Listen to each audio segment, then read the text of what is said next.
नवरात्रि क्यों मनाते हैं, इसके पीछे क्या स्टोरी है? नवरात्रि में माँ दुर्गा ने 9 दिन राक्षस से युद्ध चला था और 10वें दिन माँ दुर्गा ने उसका वध किया था। उस राक्षस का नाम था महिषासुर। अब जैसे श्री राम हो, श्री कृष्ण हो, हैं तो विष्णु के अवतार ना, ऐसे ही माँ के रूप थे। 9 माएँ हैं, उनके अलग अलग नाम है और एक एक माँ रिप्रेजेंट करती है एक एक ग्रहों। 29 मार्च को लेकर काफी कुछ चल रहा है कि 29 मार्च को काफी सारे ग्रह परिवर्तन होने हैं, बहुत कुछ बुरा होने वाला है। बहुत बड़ा इकोनॉमिक क्राइसिस भी आ सकते हैं, जैसे लॉकडाउन हुआ था कोविड के टाइम पे, तो वैसे कुछ ना कुछ युति बन सकती है। अर्थक्वेक की भी संभावना है।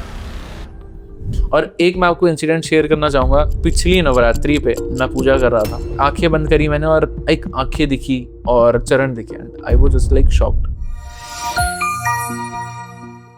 नमस्कार, मैं हूं प्रिंसी और आप देख रहे हैं हमारा नवरात्रि स्पेशल एपिसोड, जहां आज हम बात करेंगे नवरात्रि की आध्यात्मिक ऊर्जा और ज्योतिष रहस्यों के बारे में। आज हमारे साथ मौजूद हैं मशहूर एस्ट्रोलॉजर आचार्य मनीष जी, जो हमें बताएंगे कि 9 दिव्य दिनों में कैसे हम अपनी आंतरिक शक्ति को जागृत कर सकते हैं और कौन से छोटे छोटे ज्योतिषी उपाय हमारे जीवन में बड़ा बदलाव ला सकते हैं और कैसे हम इन दिनों की आध्यात्मिक ऊर्जा को सदुपयोग कर सकते हैं। तो बने रहिए हमारे साथ, आज का एपिसोड बेहद ही खास होने वाला है। नमस्ते सर। नमस्ते। फिर से स्वागत है आपका हमारी पॉडकास्ट में।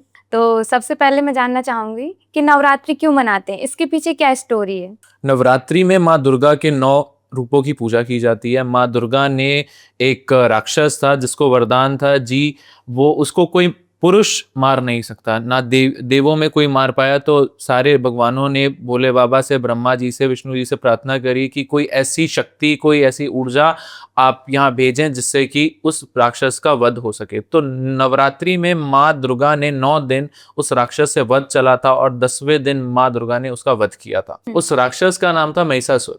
जब महिषासुर का युद्ध हुआ और ये माना जाता है बुराई की हार हुई और अच्छाई की जीत हुई, इस दिन माँ दुर्गा ने 10वें, इसलिए दशहरा भी बनाया था 10वें दिन। और इस बार कहते हैं नवरात्रि खत्म होते ही रामनवमी भी आती है, क्योंकि राम जी जो थे, राम जी का जन्मदिन होता है उस दिन। और ये बात मान के चलें कि राम जी जो थे माँ दुर्गा की उपासक थे, उनकी पूजा करते थे। उन्होंने रावण वध करने से पहले 9 दिन तक माँ दुर्गा की उपासना की थी, माँ की शक्ति ली थी। उसी के बाद दशहरे वाले दिन 10वें दिन उन्होंने रावण का वध किया था। इसलिए राम जी के पास भी एक शक्ति है। इसकी 2 कहानियां बनती है नवरात्रि बनाने का। हमारे पूरे विश्व में 2 बार नवरात्रि मनाई जाती है। एक तो राक्षस वाली कहानी है और एक राम जी की कहानी है, जब 9 दिन राम जी ने माँ दुर्गा की पूजा करी थी और माँ के 9 रूपों की साधना करी थी, इसलिए नवरात्रि बनाई जाती है।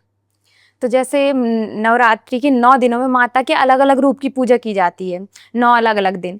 तो ये माता के जो 9 रूपों के अलग अलग दिन पूजा की जाती है, किस चीज से रिलेटेड है? ये जो है ये हमारी ज्योतिषी से रिलेटेड है, हर एक ग्रहों से रिलेटेड है। ये 9 दिन 9 ग्रह हैं हमारे हमारे सूर्य, चंद्रमा, मंगल, केतु, राहु, शनि, शुक्र, गुरु, ये सारे जो हैं ये 9 माँ के रूप हैं और अलग अलग सिग्निफिकेंट दिखाते हैं कि एक एक माँ का जो रूप है एक एक प्लेनेट को दर्शाता है। इस समय हम ग्रहों की भी शुद्धि कर सकते। कोई मांगलिक है, किसी को मंगल दोष है, कोई दिक्कत आ रही है, तो वो अपनी अलग माताओं की अगर वो पूजा करे, उनके अनुसार अगर उस कलर के कपड़े पहने तो उसको तरक्की भी ज़्यादा मिलती है और अच्छे दिन जाने जाते हैं। और इस समय इंसानों को परहेज करना चाहिए, नॉनवेज नहीं खाना चाहिए, प्याज, अंडे, कच्चा प्याज और ये मान के चलिए लहसुन का अवॉइड करना चाहिए, जिससे कि माँ दुर्गा की आपके अंदर एक एनर्जी आए।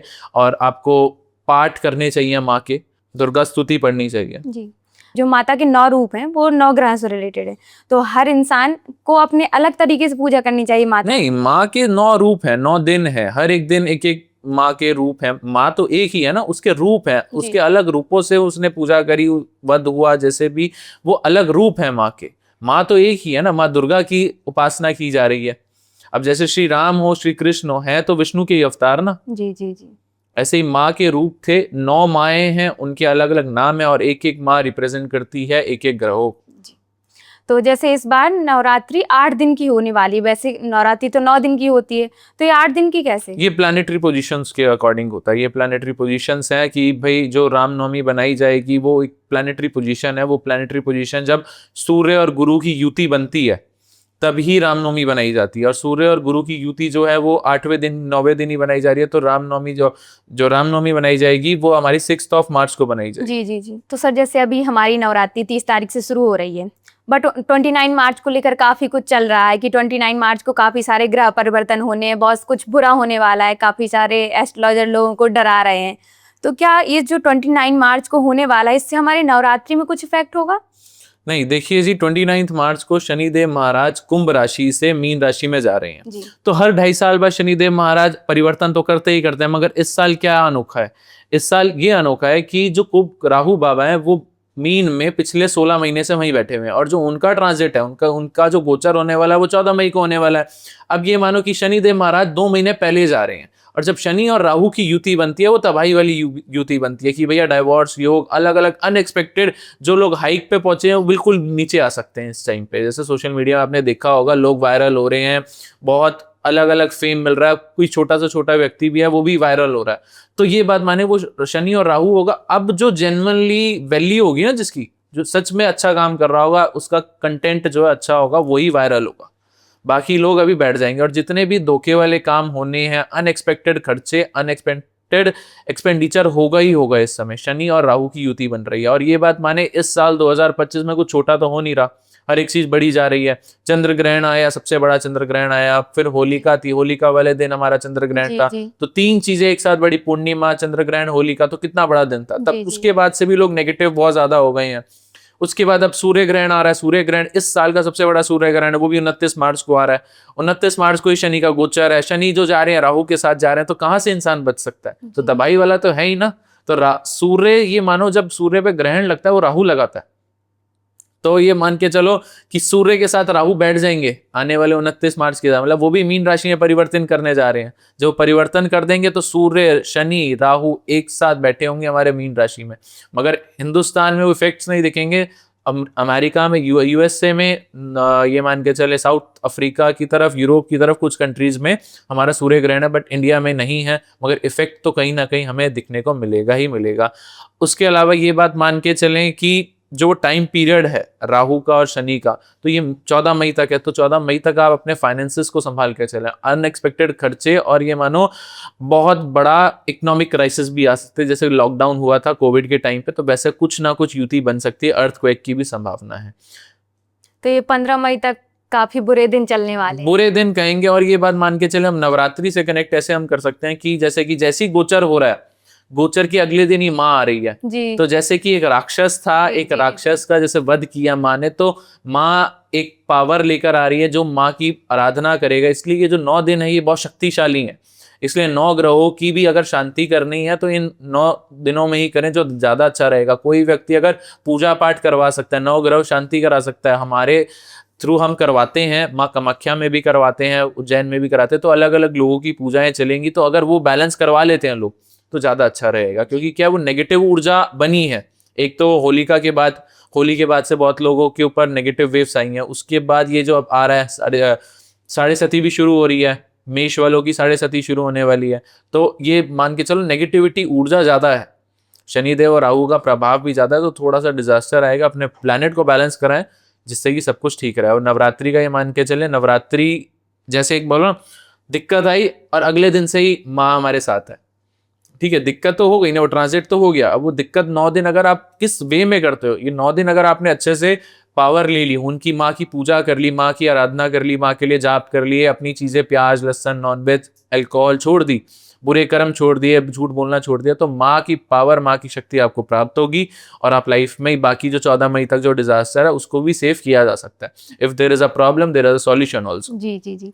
और मैंने ऐसा भी सुना है सोशल मीडिया पर कि 29 मार्च को काफी ज्यादा बुरी शक्तियां एक्टिव हो जाएंगी, पावर में हो जाएंगी। इस दिन वशीकरण तंत्र जैसी क्रियाएं भी बहुत ज्यादा होंगी। देखो जी, हमारे जो ये मान के चलो, हमारा जो तंत्र होता है, तंत्र अंधेरे में होता है, रात में होता है। मैं तंत्र का साधक हूं, तो अंधेरे में हम रात को करते हैं। जो दिन का है तो दिन का क्या नाम है, ग्रहण लग जाएगा, तो सूर्य पे ग्रहण लगे तो सूर्य इतनी पावर में नहीं होगा, सूर्य को भी दोष लग जाता है, ठीक है। राहु केतु ऐसे प्लैनेट है, राहु जो है वो सूर्य पे लगाता है ग्रहण, और केतु जो है चंद्रमा पे लगाता है। इतने पापी ग्रह हैं जो सूर्य तक को नहीं छोड़ते, जो सबसे बड़ा ग्रह है जिसके पीछे सारे ग्रह भागते हैं कि हमें पास जाना है, हमें पास जाना है। मगर राहु एक ऐसा प्लेनेट है जो सूर्य पे भी लगा रहा है, तो उस दिन जो एक पॉजिटिव ऊर्जा है हमारे एनवायरनमेंट में वो खत्म हो जाएगी। एक सूर्य का तेज ही तो होता है, सूर्य के तेज में ही तो सारी बुरी आत्माएं छुप के रहती हैं, वरना तो होती यही है, मगर उसका तेज इतना है कि भाई छुप जाती हैं। उसके अलावा ये मानो वो सूर्य पे ही ग्रहण लग जाएगा तो नेगेटिव ऊर्जा तो और आ जाएगी, रात को भी नेगेटिविटी वैसे भी, और प्लानिटरी पोजीशन ही हमारे ग्रहों की बताते हैं नेगेटिविटी किस लेवल की पहुंच सकती है। अब वो नेगेटिविटी और ऊर्जा आ जाएगी, हम जो तांत्रिक लोग हैं वो अलग अलग पूजाएं करेंगे नेगेटिविटी, एज होली पे हुई थी, होली पे सबसे बड़ी तांत्रिक पूजाएं हुई थी इस साल। तो जैसे नवरात्रि में सबसे ज्यादा एक चीज फेमस है कि कन्या भोज कराया जाता है हर जगह, पूरे अपने ऑल ओवर इंडिया में। तो कन्या भोज क्यों कराया जाता है? ये माना जाता है कि 9 कन्या भोज जो किया जाता है, माँ की पूजा की जाती है, तो माँ का स्वरूप क्या है? एक लड़की, एक छोटी कन्या का स्वरूप है। अगर उस कन्या के रूप में माँ को देखा जाता है कि माँ हमारे घर में पधारी हैं, और 9 जो कन्या का रिवाज है कि 9 कन्याओं की पूजा की जाती है, लोग ज्यादा भी करते हैं मगर 9 मिनिमम इसलिए होते हैं क्योंकि 9 अलग अलग रूप हैं माँ के। तो माँ आपके घर आई है और आप उनकी पूजा करो कि एक औरत के रूप में ही तो माँ है। अब जैसे कामाख्या है, कामाख्या क्या है? वहां योनि की पूजा की जाती है। योनि क्या है? किसके अंदर? एक फीमेल के अंदर होती है, किसी फीमेल के अंदर होती है जहां से इंसान का जन्म होता है। तो माँ किसमें है? एक औरत में ही तो है। तो एक बच्ची में जो हम देखते हैं, माँ के स्वरूप को देखते हैं कि माँ हमारे घर आई है और हमें आशीर्वाद देकर जाएगी, इसलिए पूजा की जाती है। और फीमेल का बहुत बड़ा इम्पैक्ट होता है हमारी लाइफ में। अगर एक फीमेल ना हो, एक औरत ना हो, तो हमारी इंसान की जो यूनि है वो ही ना चले यार, हमारी पीढ़ी ना चले। तो फीमेल का बहुत बड़ा कंट्रीब्यूशन होता है। तो लोग माँ दुर्गा के 9 स्वरूपों को पूजते हैं इन नवरात्रि में। तो 10वें दिन वो सोचते हैं कि हमारे घर में 9 जो कन्या आई हैं वो माँ का रूप लेकर आई जी। तो सर जैसे नवरात्रि के 9 दिन माता के अलग अलग रूपों की पूजा होती है, तो माँ के जो अलग अलग रूप हैं वो कौन कौन से ग्रह से कौन कौन से माँ का रूप रिलेट करता है, और कौन सी माँ किस चीज के लिए फलदायी होती है, आप बता दें। जैसे कि मैंने अभी बताया कि क्या नाम है, 9 माँ हैं, 9 ग्रहों के हिसाब से चलती हैं। तो पहले दिन जो पूजा की जाती है वो शैलपुत्री माँ की जाती है। इनको जो रिप्रेजेंट करती है चंद्रमा, जो मन से पीड़ित है, इमोशनली वीक है, डिप्रेशन में जा रहे हैं, एंजाइटी हो रही है, इस दिन माँ शैलपुत्री की अगर वो पूजा करे तो मन की शांति मिलती है। और मानसिकता योग जितने हैं, जितने भी दिमाग से रिलेटेड, मन से रिलेटेड दिक्कतें आ रही हैं, जो इंसान परेशानी में है, उससे दूर होता है। जो दूसरा दिन होता है वो उस दिन पूजा की जाती है ब्रह्मचारिणी की। ब्रह्मचारिणी जो है माँ, उनको रिप्रेजेंट करता है ग्रह मंगल। शक्ति, ऊर्जा, जितनी भी शक्ति, जो मंगल हमें एनर्जी है, हमारे लेवल जो हमारे अंदर जो एनर्जी है वो मंगल के कारण है। तो अगर इस दिन ब्रह्मचारिणी की पूजा करी जाए, जिन भी लोगों को मंगल दोष है, मंगल के काम नहीं हो रहे, मांगलिक दिक्कत आ रही है, बनते बनते काम रुक रहे हैं, क्या कहते हैं, मंगल में हो आपके सारे काम, जो काम मंगल में नहीं हो पा रहे, तो दूसरे दिन ब्रह्मचारिणी की पूजा करें तो आपको शक्ति महसूस होगी। इस दिन अगर लाल रंग के वस्त्र पहने आप तो आपको बहुत ज्यादा अच्छा रहेगा। जैसे कि हमने पहले शैलपुत्री की बात करी, तो उस दिन अगर आप मंदिर में दूध, दही, सफेद रंग की चीजें अगर मंदिर में दान करें, क्या किसी गरीब को खिलाएं, दान करें, तो आपका चंद्रमा और ज्यादा अच्छा होगा। ओम चंद्रमाय नमः का जाप करें अगर आपको मन से अच्छे चाहिए। और ये बात मान के चलें, कोशिश करें कच्चे दूध से, उबले हुए दूध से नहीं, कच्चे दूध से नहाएं, चंद्रमा आपका और ज्यादा अच्छा रहेगा। माँ की सेवा करें। और जो लोग क्या नाम है चंद्रमा से बहुत ज्यादा पीड़ित हो रहे हैं कि भैया उनकी माता भी परेशान है, उनको भी हेल्थ इशू आ रहे हैं, मन से वो परेशान है, बड़ी जल्दी जल्दी इमोशनल हो जाते हैं, तो एक याद रखें, चांदी की चेन अपनी माँ से उस दिन लें, जिससे कि आपका जो शक्ति है, जो मन का चंद्रमा आपका परेशान हो रहा है, वो आपको पॉजिटिव वे में एक्टिव हो। अब तीसरी बात करते हैं, चंद्रघंटा जो माँ है, चंद्रघंटा उनको रिप्रेजेंट करते हैं शुक्र देवता, शुक्र भगवान। सुख, संपत्ति, प्रेम, जो आपके लव रिलेशंस में दिक्कत आ रही है, अगर आप ये मानो आपका जो प्यार है, डाइवोर्स तक बात चल रही है, कि अगर कोई ना कोई इशू आ रहे हैं, तो उस दिन अगर आप माँ चंद्रघंटा की पूजा करते हैं तो आपका शुक्र प्लैनेट बहुत ज्यादा ऊर्जा में आता है। इस दिन आप क्या करें, अपने पार्टनर के लिए कुछ ना कुछ ब्यूटी प्रोडक्ट दें, जिससे कि आपका शुक्र और अच्छा हो। और अगर खीर का भोग लगा सकें तो माँ के दरबार में जाके, माँ दुर्गा के दरबार में जाके आप खीर का भोग लगाएं। तीसरा दिन बहुत ज्यादा अच्छा माना जाएगा, शुक्र के लिए है, तो आपका धन की और लग्जरियस लाइफ आपके आ सकती है। जिनको पैसे की प्रॉब्लम आ रही है वो भी इस दिन पूजा कर सकते हैं। 4th डे होता है वो कुष्मांडा माँ का होता है, वो सूर्य को रिप्रेजेंट करती हैं। सूर्य हमारा ऊर्जा है, सेंटर ऑफ अट्रैक्शन है, लोग आपसे अट्रैक्ट होते हैं, फेम मिलता है। जिनको फेम नहीं मिल पा रहा है, सूर्य जिनका खराब है, सूर्य अस्त हुआ हुआ है, अगर वो इस दिन पूजा करते हैं तो उनके जीवन में ऊर्जा आती है और एक अलग सा अट्रैक्शन बनता है कि लोग आपसे अट्रैक्टेड रहते हैं। अब आता है पांचवा दिन। पांचवा दिन जो होती है स्कंद माता का आता है, वो बुद्ध को रिप्रेजेंट करती है, बुद्धि को। जो हमारा कम्युनिकेशन स्किल्स होते हैं, अगर कोई व्यक्ति का कम्युनिकेशन स्किल्स में नहीं आ रही, लोग को कन्विंस नहीं कर पा रहे, बिजनेस अच्छा नहीं कर चल पा रहा, तो पांचवें दिन माँ की पूजा करें, माँ की आराधना करें, जिससे कि आपका बुध प्लैनेट भी आपको अच्छी चीजें देना शुरू करे। अब बात करेंगे हम छठे दिन की। छठा दिन जो होता है माँ कात्यायनी का होता है। इनको जो रिप्रेजेंट कर गुरु, गुरु जो है ज्ञान का प्लैनेट है। आप ये मान चलें जिनको भी टीचिंग लाइन से प्रॉब्लम आ रही है, जो ज्ञान से रिलेटेड कुछ काम कर रहे हैं, कोई बच्चा पढ़ नहीं पा रहा है, तो कात्यायनी माँ की अगर पूजा करें तो ये छठे दिन में माँ की आराधना करने से आपको शक्ति और ज्ञान की प्राप्ति होती है।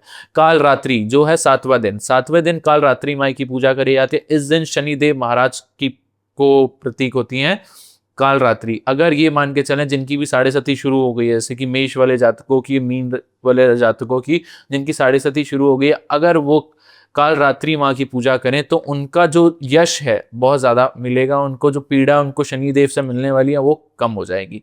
अब माँ आती है आठवीं देवी। आठवां दिन आठवीं देवी महागौरी। अगर कोई व्यक्ति महागौरी माँ की पूजा करे, उनकी आराधना करे, तो आठवें दिन बाबा राहुदेव जो कलयुग के राजा हैं उनकी शक्ति मिलती है। बड़ी बड़ी जो चीजें आने वाली थी, जो दिक्कतें आने वाली, अनएक्सपेक्टेड आने वाले थे, खर्चे आने वाले थे, अगर माँ गौरी की करते हैं तो आपका राहु और केतु दोनों ही शांत होते हैं, क्योंकि राहु और केतु एक ही माने जाते हैं।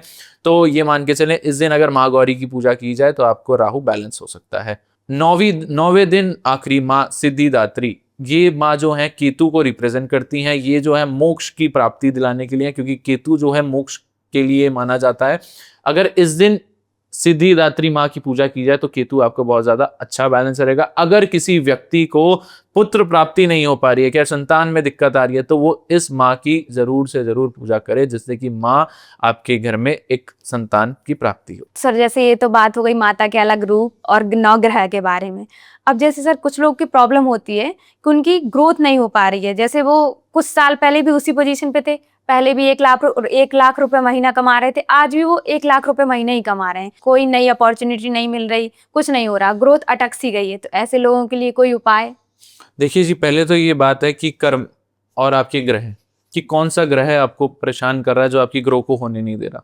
कभी कभार साढ़े सती चल रही होती है, इंसान मेहनत करता रहता है मगर उसको फर्क नहीं पड़ता, तो उसके लिए तो शनि को बैलेंस करना जरूरी है। अगर ग्रह भी ठीक है, कर्म भी कर रहा है, मेहनत भी कर रहा है, बनते बनते काम आखिरी मोमेंट में रुक जाते हैं और क्या तबाह हो जाते हैं। कभी कभार ये मेरे पास बहुत लोग आते हैं कि सर हम 98 पे खड़े होते हैं, सांप सीढ़ी होती है ना जी, 98 पे खड़े होते हैं, 99 पे सांप होता है, बिल्कुल नीचे आ जाता है, जीरो। हमें लगता है 2 कदम ही तो चलना था, 1-2 नंबरों से रह जाते हैं, बार बार कोशिश करी जा रहे हैं। तो ये राहु बाबा, राहु उनका खराब है कि वो अनएक्सपेक्टेड आखिरी दम पे ही कर रहा है नीचे, क्योंकि कोई ऐसा देव नहीं है, कोई ऐसा ग्रह नहीं है जो आपको धोखा दे। मगर राहु ऐसा है कि भैया वो कहता है तू कर्म कर, कर्म भी करवाएगा, कह रहा शनि या कर्म भी कर भाई, तू मेहनत भी कर रहा है, हर चीज कर रहा है, आखिरी दम पे तो धोखा दूंगा। तो कहीं ना कहीं राहु को उन्होंने नेगेटिव वे में एक्टिव किया हुआ है। उनके घर के वॉशरूम खराब होंगे, गेट खुले होंगे, कुंडी में जो वॉशरूम की कुंडी होती है वो खराब होती है। तो ऐसे ऐसे छोटे छोटे सिम्टम्स होते हैं जो राहु खराब हो जाते हैं। अब ये बात है कि बनते बनते काम नहीं हो रहे, कभी कभी नेगेटिविटी भी होती है, कोई नेगेटिव ऊर्जा है, कोई आपके ऊपर वशीकरण भेज रहा है कि भैया इसके काम होए ना, रुक जाए। तो पहला आएगा राहु ग्रह आ गए, फिर आपके कर्म आ गए। कुछ लोग कर्म नहीं कर रहे, वो ऐसे ही रोई जा रहे हैं, कर्म भी कर रहे हैं, हर एक चीज ग्रह भी ठीक है, राहु भी ठीक है, फिर क्या नेगेटिविटी आ रही है। तो नेगेटिव ऊर्जा होती है, लोग नेगेटिव ऊर्जा भेजते हैं, जिसको हम कहते हैं तंत्र। जब तंत्र हो जाता है उसका काट होना जरूरी है। तो एक बात मान के चलें, अगर आपके पास तंत्र भी हो गया, आपको समझ नहीं आ रहा है क्या करें, आप किसी एस्ट्रोलॉजर के जा रहे हैं, आपके पास इतनी इनकम भी नहीं है कि आप ग्रो भी नहीं कर सकते, आपको कोई एस्ट्रोलॉजी का कंसल्ट भी नहीं है, तो आप कुछ ना करें। उसमें आपने क्या करना है, एक नारियल पानी लेना है, ठीक है। नारियल पानी के अंदर आपने नींबू डालना है, उसको पहले पूरा कट करना है, उसके अंदर एक नींबू लेना है, नींबू के अंदर 4 लौंग लगा देंगे उसके चारों कोने पे, ठीक है। उसके अंदर पानी इतना निकाल लेना कि भैया पानी बाहर ना आए जब आप नींबू डालो, तो समझ गए। एक नारियल पानी लिया, नारियल पानी के अंदर थोड़ा सा पानी निकाल लिया, और उसके बाद जो नींबू है उस नींबू को उस नारियल पानी के अंदर डाल दिया। ये उपाय आपने करना है बुधवार के दिन। उसके बाद आपने क्या करना है, ये जो उपाय करना है पीपल के पेड़ के सामने करना है। वो डालने के बाद, लौंग के डालने के बाद, उसका जो आपने कट करा था नारियल पानी के ऊपर से उसका कवर लगा देना और वहां पर रख के आना है और पीपल बाबा से प्रार्थना करनी है, हे पीपल देव, जो भी मेरे कठिनाइयां आ रही हैं, जो भी नेगेटिव ऊर्जा है, जो भी मुझे प्रॉब्लम आ रही है वो दूर हो। क्योंकि पीपल पे हमारे 2 ग्रहों का वास होता है और हमारी जितनी भी पॉजिटिव, हमारे पितरों का वास होता है, जो हमारे पितर हैं। क्योंकि जो नेगेटिव ऊर्जा होती है, कोई एंटिटी है, तो वो कौन कर रहा है, कोई एक आत्मा ही तो आ रही है। तो एक बात मान के चलें, आपके घर का गेट है, घर का गेट बंद पड़ा हुआ है, वो बंद है आपके पितरों से कि भाई ये बड़ा कोई खड़ा हुआ है, कोई अंदर आने सिक्योरिटी गार्ड की तरह। जब आपके पितर ही रूठे हुए हैं तो भाई नेगेटिव एंटिटी तो आएगी ना। तो हम अपने पितरों को कहते हैं कि हे पितृ बाबा, जो गुरु और शनि का वास होता है हमारे पीपल में, वहाँ हम प्रार्थना करते हैं कि जितनी भी नेगेटिव ऊर्जा, हमारे जो काम नहीं हो पा रहे हैं वो काम जल्द से जल्द शुरू हो, माँ भगवती से प्रार्थना करते हुए वो आपको वापसी आना। अगर आप ये करते हैं तो जो लाइफ स्टक है वो अपॉर्चुनिटी आ जाएगी। और अगर आप ये नवरात्रि के 9 दिनों में करते हैं, ये आपके बहुत अच्छे माने जाएंगे, बहुत पॉजिटिव एंटिटीज होती हैं, क्योंकि उस टाइम पे इंसान परहेज भी कर रहा होता है, प्याज लहसन अल्कोहल से दूर होता है, तो हम प्योर फॉर्म में होते हैं। तो अगर ये करें तो हमें ज़्यादा पॉजिटिविटी मिलेगी। तो सर जैसे किसी को हेल्थ रिलेटेड प्रॉब्लम हमेशा रहते हैं, तो ऐसे लोगों के लिए कोई उपाय? देखिए जी, नवरात्रि आ रही है, नवरात्रि में 9 रूप की पूजा की जाती है। तो काल रात्रि माँ जो है, अगर उनकी पूजा की जाए, उनकी आराधना की जाए, तो वो जितने भी प्रॉब्लम हेल्थ वाइज आ रही हैं उनकी चीज़ें अगर हम की जाए, उनके अनुसार की जाए, तो आपके हेल्थ इश्यूज डिस्ट्रॉय होंगे, ख़त्म होंगे। और एक बात और माने, कपूर, लौंग, इलायची, पीली सरसों, काली सरसों, काली मिर्च, इसको जो भी व्यक्ति बीमार है उसके ऊपर से 7 बार एंटी क्लॉकवाइज घुमाएं और घर में पूरा उसका करें, धुआं करें, जिससे कि आपकी जितनी नेगेटिव ऊर्जा है वो खत्म हो।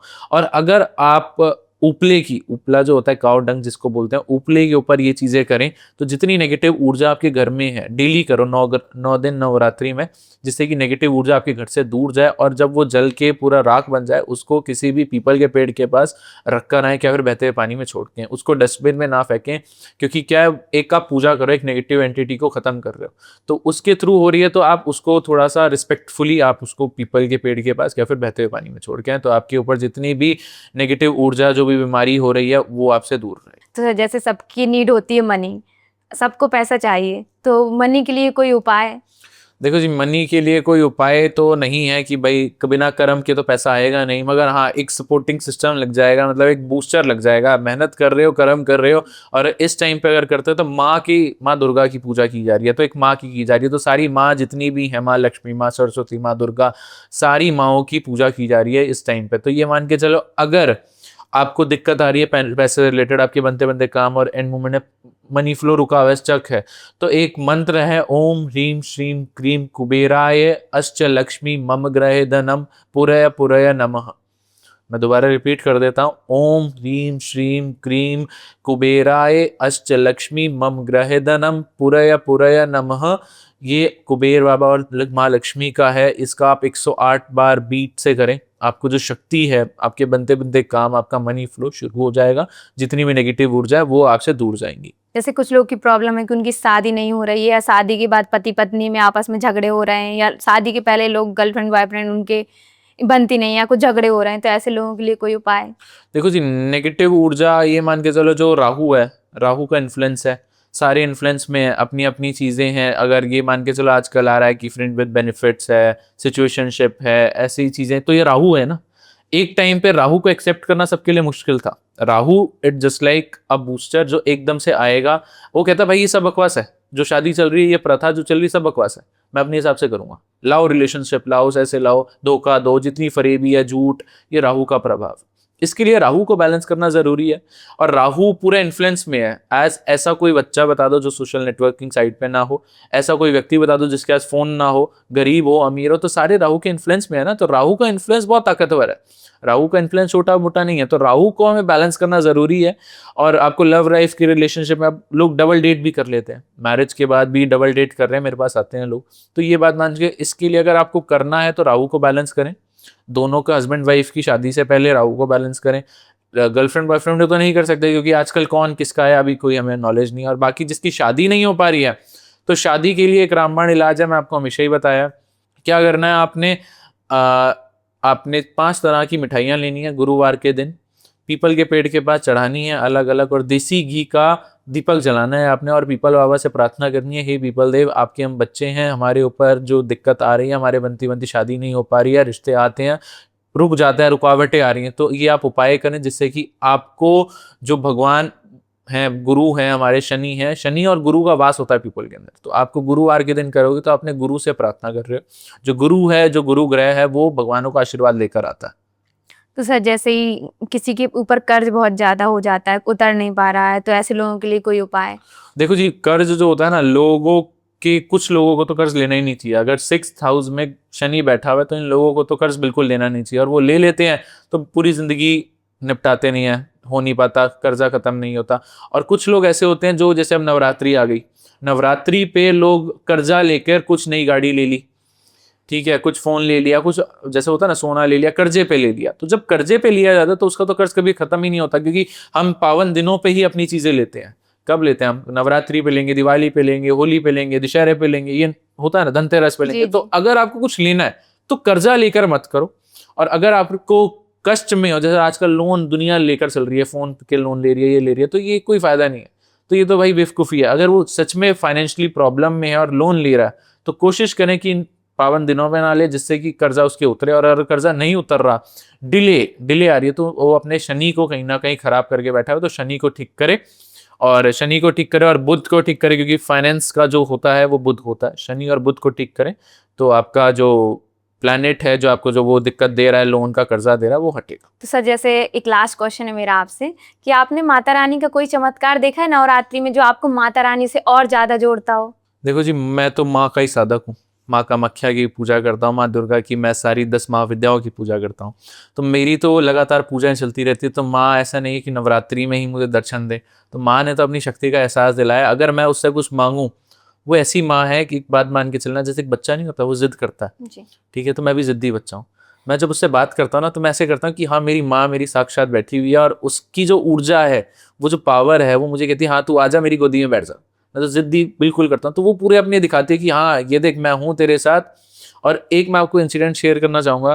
पिछली नवरात्रि पे मैं पूजा कर रहा था, एंड पूजा करते करते करते जैसे 9वां था, तो मैं माँ से तो आराधना करता ही हूँ, ऐसे माँ से पूजा कर रहा हूँ, माँ से बात कर रहा हूँ। तो ये बात मानो, उसने मुझे आंखें बंद करी मैंने, और मुझे कहती है, एक आंखें दिखी और चरण दिखे, and I was just like shocked. और मैं घबरा गया कि रात को, क्योंकि मेरी आधी रात को पूजा होती है, एंड मैं घबरा गया, और मैंने उसको बोला ना, मुझे दर्शन ना दे, मैं नहीं देख सकता तेरा स्वरूप, क्योंकि इतना शक्तिशाली स्वरूप है ना माँ का।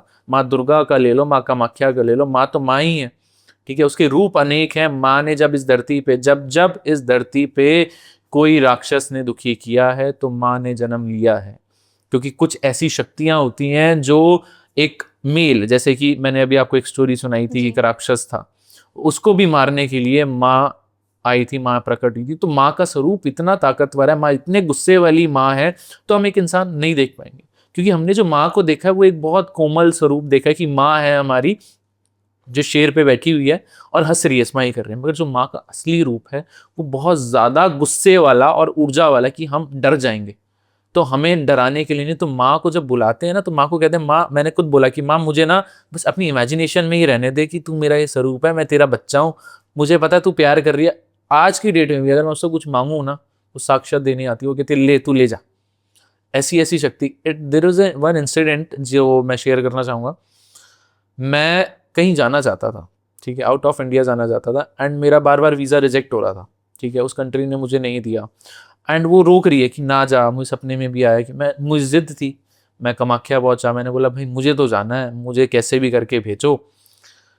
एकदम से उस कंट्री को छोड़ के दूसरी कंट्री में मेरा हो गया, कोई प्लानिंग हुई, वो शेड्यूल बना, मैं वहाँ गया, वहाँ पर मेरा कम से कम 2.5 से 3 लाख रुपए लगा। वहाँ पर मैंने सेटअप किया, एंड एक इंसिडेंट ऐसा आया कि विद इन 3 डेज 4 डेज मैं अपनी माँ को कह रहा हूँ नहीं, मुझे वहाँ से वापसी ले जा, मुझे नहीं रहना। एंड देन आई रियलाइज कि जो 5 वीज़ा उसने रिजेक्ट किए हैं ना, क्योंकि जब वहाँ जाता, उस कंट्री जाता, तो वहाँ पर कम से कम 50 लाख का एक्सपेंस था मेरा।